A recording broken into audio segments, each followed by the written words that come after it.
Hello and welcome to Lamplighter. Today is March 16. As we begin our reading today, we come to the end of an era. It is the end of Joshua's life. It is the end of Eleazar's life. And so the last connection really with Moses and Aaron is now gone as Joshua and Eleazar die and are buried. We also read, interestingly enough, about a 400-year-old promise made to Joseph that is finally honored, as Joseph's bones have been carried from Egypt all this while, and now they are going to be buried in the land of promise, just as Joseph had requested on his deathbed. But even though now the people of Israel are moving into a new land, they have lost this connection to Moses and Aaron. They have lost Joshua and Eleazar, and it can be argued that they've lost a certain level of spirituality, because never again will this people be as strong spiritually or as united as they once were under the leadership of both Moses and Joshua. Now, it is time for the people of Israel to lay claim to their territories. We've already read about the boundaries. The land has already been divided. The land has already been segmented for each of the tribes to occupy. But just because territories have been allotted to these tribes does not mean that they can just immediately occupy them. Why? Because there are already people living there. There are Canaanites there. And one of the things God has been predicting all along the way is that the Canaanites are going to have to be driven out. They're going to have to be completely purged and destroyed. Why? Because they are an idolatrous people. They are people who have chosen to rebel against God. They are people who have nothing to do with the Israelites. And so God wants his holy nation to remain holy by driving out all the Canaanites who live in the land. But are they going to be able to do that? They have said they will. They have made promises to God. They've made a covenant with God. But can they keep it? I want to pause for just a moment and make some application to us today as well, because God has made a number of promises to you and to me. He has promised many blessings to us if we're faithful to him, if we are obedient to his commands, but at the same time, he expects us to do some driving out of our own. He expects us to get rid of, to purge ourselves of all of those things that stand between us and him, those things that distract us, those things that skew our vision of him, those things that drag us down, those things that tempt us to sin. We need to do some purging because we need to be a holy people, completely dedicated to God. That's much easier said than it is done. And that's exactly what the Israelites find to be true. Now, as we read on today and we see the people moving into their segmented properties and wanting to occupy them, they run into a few problems along the way. It's not so easy to extinguish the Canaanites. There are still inhabitants in every one of these territories that have not been driven out, contrary to God's specific orders. And the danger of allowing the Canaanites to hang around is that they are a pagan people and they will have pagan influences. God doesn't want his people worshiping their gods. God doesn't want his people intermarrying with them because they will no longer be pure. They will no longer be unique. They will no longer be holy. Now, what I want to do today as we wrap up our time together is I want to read some segments all the way through the end of our reading. And I want you to notice an interesting change that happens. We have these little small paragraphs about each of the tribes and how they have been unsuccessful in driving out the Canaanites.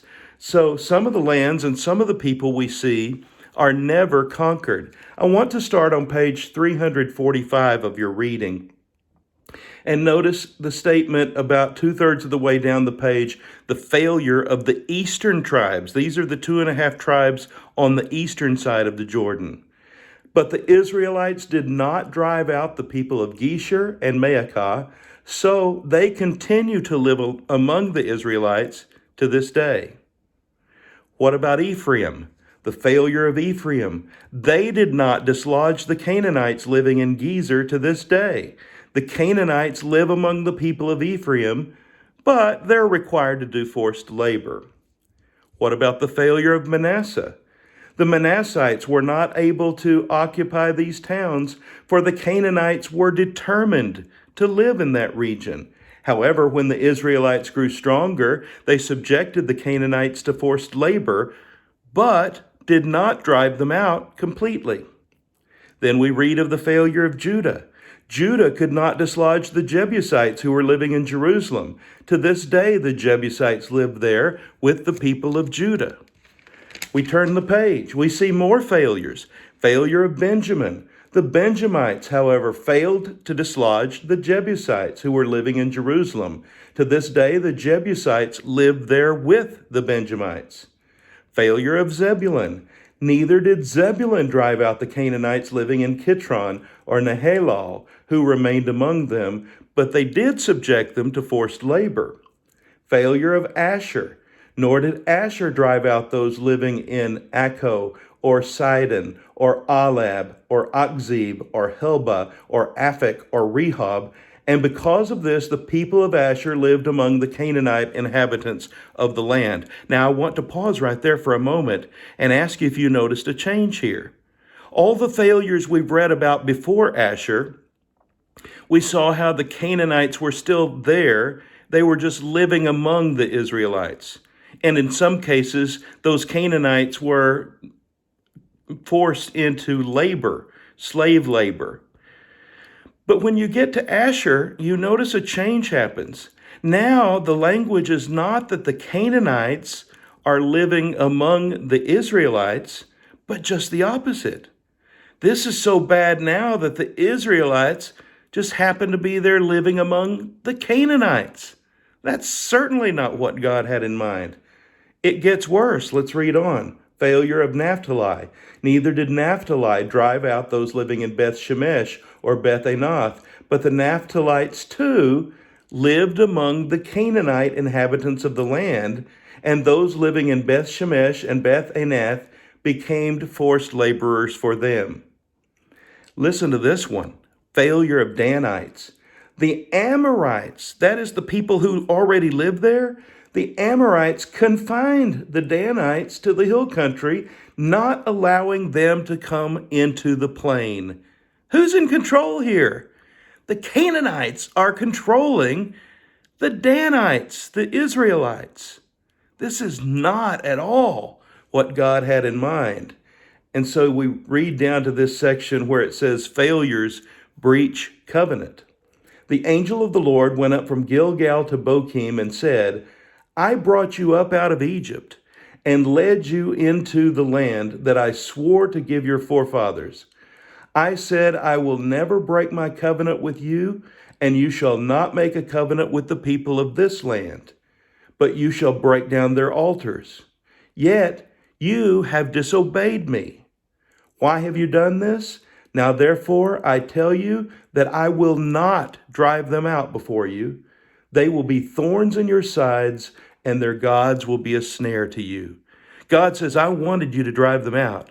You failed to do so, and I'm not going to drive them out. They are going to be a constant nuisance. They're going to be a constant problem. They're going to constantly try to pull you away from me, and maintaining a relationship with me is going to be increasingly difficult. But it's all because you would not obey. It's all because you would not stand up strong and drive the Canaanites out of the land. We should be wary of the same kinds of issues in our lives today. When we don't take God at His word, when we don't get rid of the obstacles, living the Christian life becomes far more difficult. Let's put our faith and confidence in God. Let's drive out those things that distract us. Let's give Him our full love, our full honor, our full respect. Isn't it great to be a lamplighter? His word is a lamp to our feet and a light to our path. I hope you have a blessed day.